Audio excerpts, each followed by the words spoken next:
kepada Bapak Ibu Dewan Juri yang saya hormati, serta kawan-kawan seperjuangan yang saya cintai. Pertama-tama, marilah kita panjatkan puja dan puji syukur atas kehadiran Allah Subhanahu wa Ta'ala, yang atas karunia dan rahmatnya kita semua dapat berkumpul pada saat ini dengan keadaan yang sehat walafiat. Alhamdulillah. Tidak lupa salawat serta salam senantiasa tercurahkan kepada baginda besar Nabi Muhammad Sallallahu Alaihi Wasallam. Karena dakwah beliaulah kita dapat membedakan mana yang Quran, yang mana Al-Quran, mana yang teh botol dan yang mana alkohol. Kawan-kawan, buah kurma, buah cherry masih segar, enak rasanya. Perkenalkan, nama saya Anissa Rahmasari.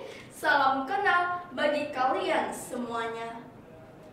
Nah, kawan-kawan, pada kesempatan yang mungkin tidak akan datang yang kedua kalinya ini, saya akan menyampaikan sebuah pidato yang berjudul Syukur Nikmat. Nah, hadirin yang dimuliakan oleh Allah, nikmat itu seluruhnya datangnya dari Allah.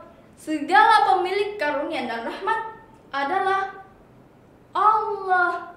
Yang memberi adalah Allah, yang menahan adalah Allah, dan yang mengambil juga Allah.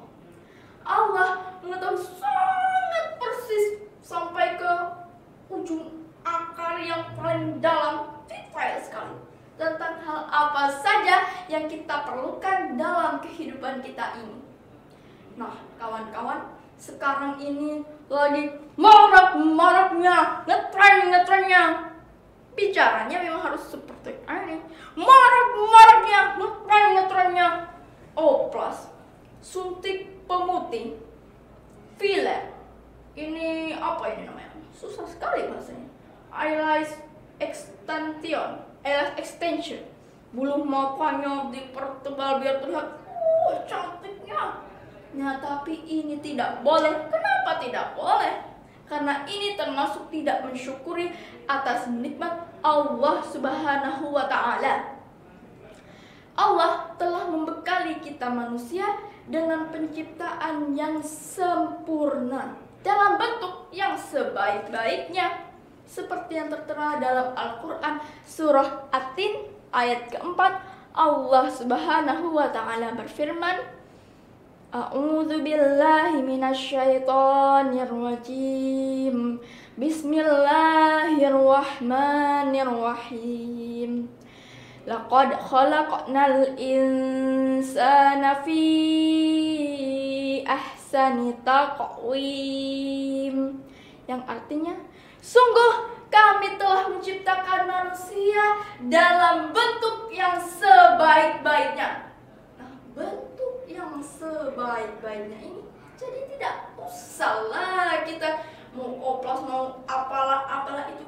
Yang ada orang yang hidungnya pesek padahal imut-imut bagus, dimancung-mancungkan, jadinya bukan juga mancung, jadinya segitiga dari samping seperti ini, dari kelihatan saya mancung sedikit, dari samping seperti ini, dari depan seperti ini, dari atas seperti ini.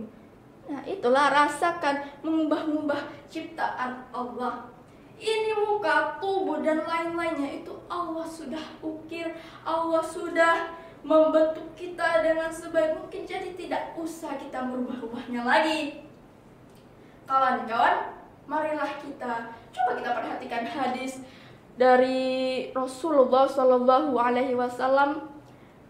Ani Bani Abbasin radhiyallahu anhu qala. Ani Bani Abbasin radhiyallahu anhu maqala.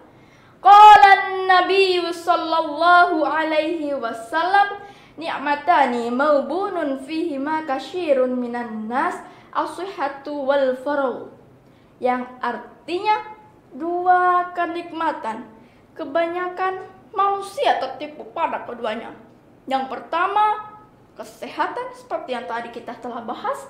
Yang kedua ini waktu. Nah ini waktu juga harus kita syukuri.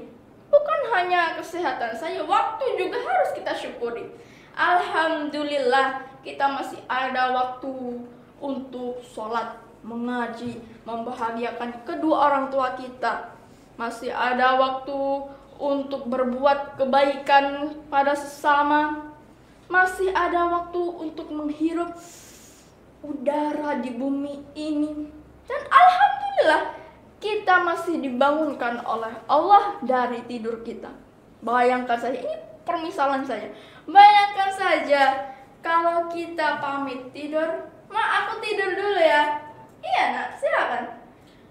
Tiba-tiba paginya, bukan tiba-tiba, tapi paginya sudah tidak bangun lagi. Nah inilah yang bahaya, bisa-bisa siaran kita.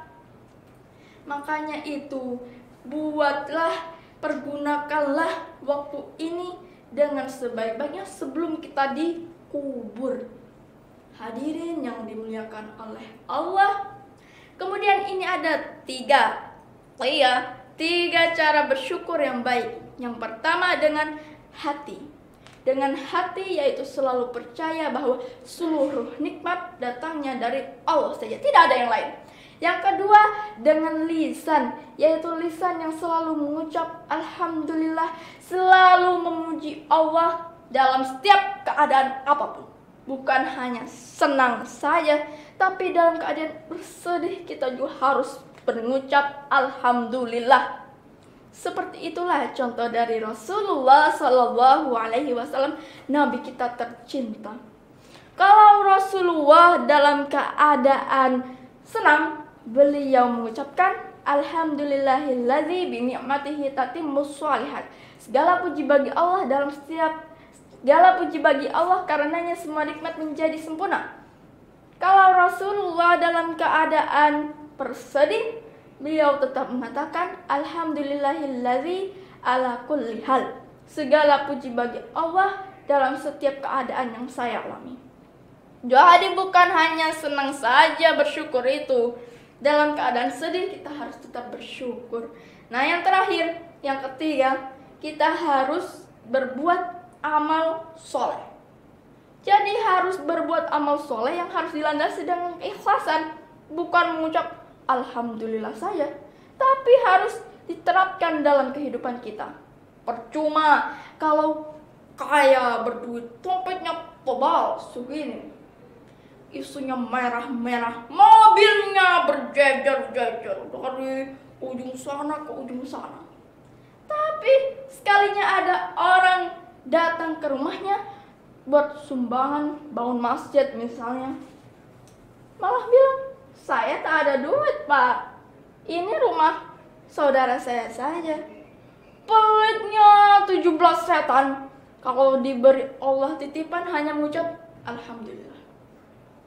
Bukan begitu orang yang kaya sesungguhnya, orang yang kaya dunia dan akhirat, yaitu orang yang hartanya semuanya disumbangkan ke yatim asuhan, yatim piatu, panti jompo, buat bangun masjid, dibagikan kepada orang fakir. Nah inilah orang kaya yang sesungguhnya, bukan orang kaya yang sebab.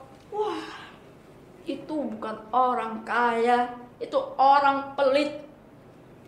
Nah, jadi kawan-kawan, mulai sekarang kita harus percayakan diri kita bahwa seluruhnya itu nikmat datangnya dari Allah, dan bersyukurlah kita. Kita wajib bersyukur. Sekian dari saya, kurang lebihnya mohon maaf. Wassalamualaikum warahmatullahi wabarakatuh.